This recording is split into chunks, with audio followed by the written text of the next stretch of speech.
Feeling unworthy of God's call is nothing new. Isaiah had the same problem.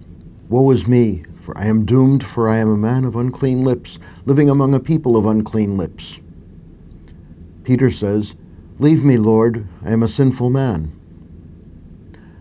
God, however, seems to be less demanding of us than we are of ourselves. God will accept, or rather, work with and through our weakness.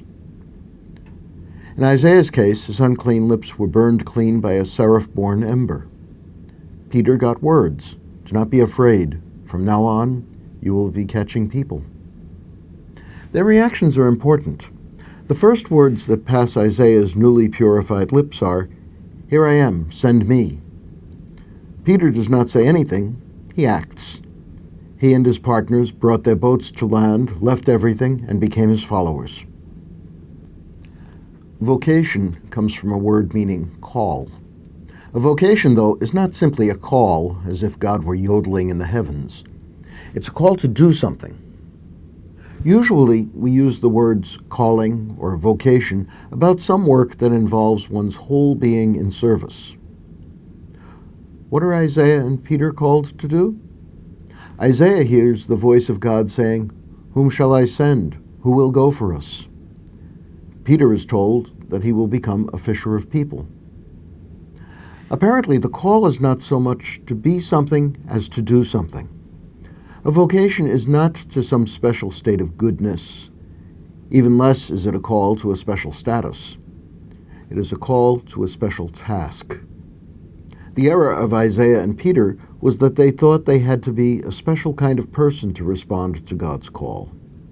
They thought that the sort of persons they were, rather than the task to which they were called, should determine God's work in the world.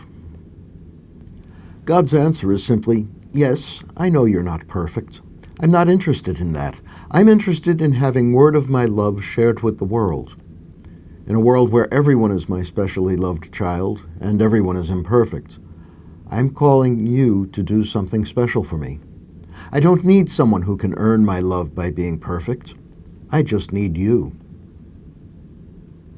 Catholics tend to identify the word vocation with a particular kind of response to God's call, priesthood or religious life. However, they are not really vocations. They are ways of living the vocation each Christian has. Each of us Christians is called, like Isaiah, like Peter, to do something for God. Just like Isaiah and Peter, we are called to proclaim God's message to the world, to be fishers of people, drawing them into deeper communion with God. Like Isaiah and Peter, we have responded. In our baptism, we've said, Here I am, send me. In our baptism, we have left our old life behind to follow Jesus. Baptism is an answer to a call, even though we might not fully realize it at the time. So, to be Christian is to have a vocation. We're not perfect. Like Peter, I am sinful. Like Isaiah, I live among an unclean people. That's not important. What is important is that God has called me. I am unworthy. I know that. God knows that. The people to whom God wants me to go either know that already or will know it soon enough. It's not a matter of worthiness. It's a matter of the call.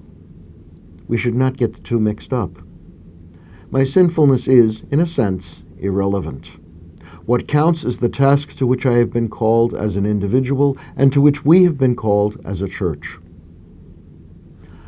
The world is starving to hear of God's love, to see God's love.